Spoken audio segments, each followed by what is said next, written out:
पास एक आदमी हो, दो हो, तीन हो, तो वो अगर उनकी नीयत साफ हो, उनके पास अपना एक क्लियर कट एजेंडा हो, उनका इंटेंशन बिल्कुल ईमानदार हो, तो वो एक मेजॉरिटी वाली जमात को, सरकार को मजबूर कर सकते हैं कि जो जम्मू कश्मीर के लोगों की जो ख्वाहिशात हैं, जो उनकी कमिटमेंट है सरकार की, कि उसको पूरा करना है।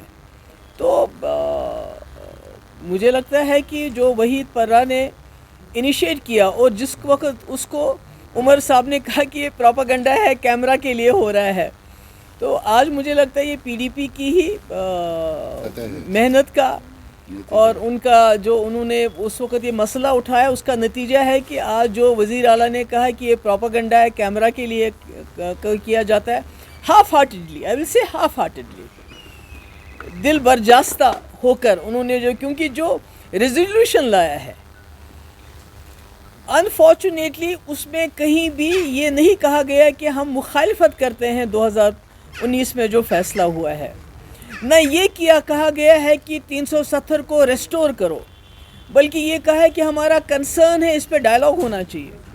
किसके साथ डायलॉग होना चाहिए? बीजेपी के रिप्रेजेंटेटिव्स के साथ डायलॉग होना चाहिए। किसके साथ डायलॉग होना चाहिए? जिन्होंने आज भी इसकी मुखालफत की, उनके साथ डायलॉग होना चाहिए।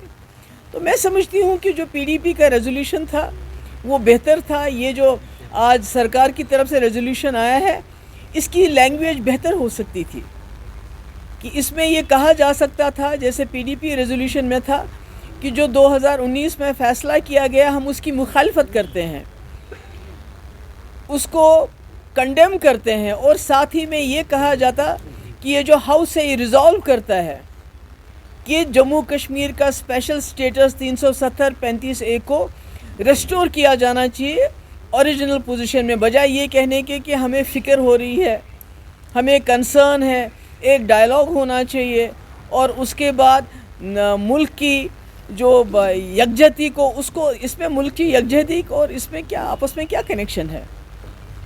तो मुल्क तो डाइवर्सिटी के लिए ये मुल्क माना जाता है, और इसी डाइवर्सिटी को देखिए जम्मू कश्मीर के लोगों ने 1947 में हाथ मिलाया था कि ये मुल्क एक डाइवर्स है, इसमें यूनिटी, डाइवर्सिटी में यूनिटी है।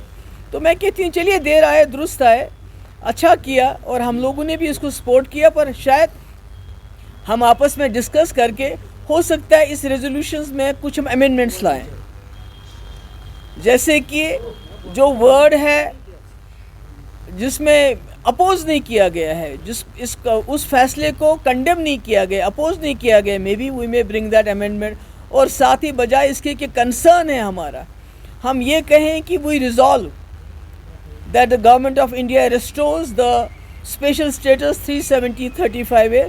तो हम इसके बारे में डिस्कस करते हैं, क्योंकि हम नहीं चाहते लोगों को धोखा दिया जाए, हम चाहते हैं लोगों के साथ ईमानदारी हो।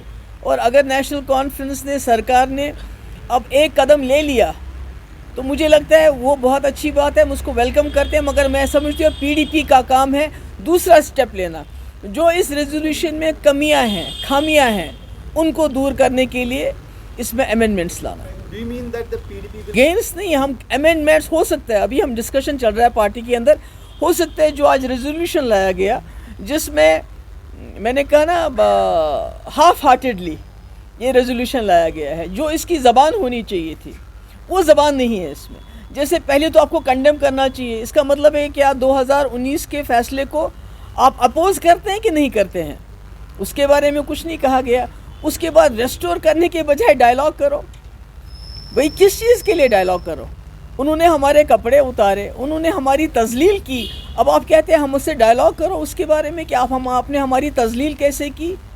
तो मुझे लगता है कि उसके बारे में हम आपस में पार्टी में मशवरा करके हो सकता है हम इस रेजोल्यूशन, जिसको हम कहते हैं देर आए दुरुस्त आए, उसमें लोगों की ख्वाहिशात के मुताबिक, लोगों का जो जज्बा है उसके मुताबिक कुछ अमेंडमेंट्स ले आए। एक बात करें, यहाँ पे कुछ लीडर्स का कहना है एनसी और बीजेपी का वो आपस में मिले हुए हैं, तो क्या कहना है आपका इसके बारे में? उसके बारे में how personally you believe the decision is totally with rigid and there is huge chaos with the amendments as well? Sorry? Ma'am, you believe that this decision is totally with the rigid and the confusion is there, and you नहीं, confusion नहीं, मेरा ये है, amendment. So मेरा what sort of amendment? मेरा मतलब ये है कि अगर आपने एक रेजोल्यूशन लाया और शायद नहीं लाते अगर पीडीपी इस मुद्दे को नहीं उठाती, वो आप सब लोग जानते हैं, अयान है, क्योंकि जिस तरह उमर साहब ने रिएक्ट किया, स्पीकर को बोला रिजेक्ट करो रेजोल्यूशन को, उसके बाद कहा ये कैमरास के लिए हो रहा है, तो लगता है कि इनका दिल इसमें नहीं था। अब अगर दिल बर्दाश्ता हो के इन्होंने ये रेजोल्यूशन लाया तो इस रेजोल्यूशन की ज़बान बेहतर हो सकती थी, Kind of. जैसे कि ये सबसे पहले बताना चाहिए था 2019 में जो अनकॉन्स्टिट्यूशनल फैसला किया गया, जिससे हमारी जो गारंटीज दी थी हिंदुस्तान के कॉन्स्टिट्यूशन ने, वो हमसे छीनी गई, स्पेशल स्टेटस छीना गया, 370 छीना गया, हम उसको कंडेम करते हैं उस फैसले को। कहीं है, कहीं ये बात कही है उन्होंने? नो। उसके बाद कि इसको रेस्टोर करना, हम इस रेजोल्यूशन के माध्यम से गवर्नमेंट ऑफ इंडिया पे ये जोर डालते हैं कि इसको रेस्टोर किया जाए, वो भी नहीं कहा गया।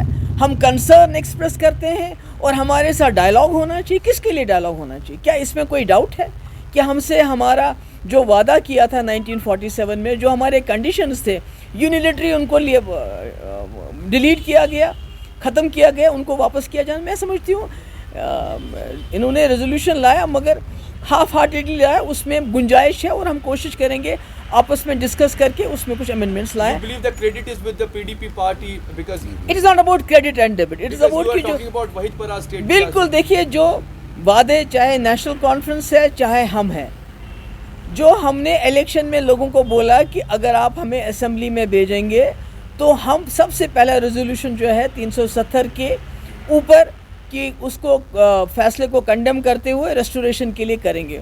पीडीपी तो हमने तो अपना वादा निभाया, मगर नेशनल कॉन्फ्रेंस ने इसमें काफ़ी हिचकिचाहट दिखाई और आज लगता है कि लोगों का प्रेशर जो पड़ा, जो लोग देख रहे थे कि इन्होंने आते ही वो जो है अपना वादा निभाने से मुकर गए हैं, तो मुझे लगता है उसने इनको मजबूर किया। But I will still say कि इसको बेहतर ज़बान में लाया जा सकता है। आपको लगता है जिस शो जैसे उमर ने जो वहीद परा ने पेश किया था, पहले तो उसने कहा था कैमराज के लिए, today it was also for the cameras and show. नहीं, हमने तो खैर कैमरा के लिए नहीं लाया है, हम तो 3 लोग हैं, हमने ये दिखा दिया है कि पीडीपी की तादाद कोई मैटर नहीं करती है, पीडीपी का इंटेंशन, पीडीपी का जो ईमानदारी है वो मैटर करती है। और हमने एक 50 MLAs की सरकार को मजबूर किया, चाहे उन्हें टूटा फूटा रेजोल्यूशन लाने पे मजबूर किया, तो मुझे लगता है ये पीडीपी की कामयाबी है, मगर इसको ठीक करने की, दुरुस्त करने की ज़रूरत है। Thank you.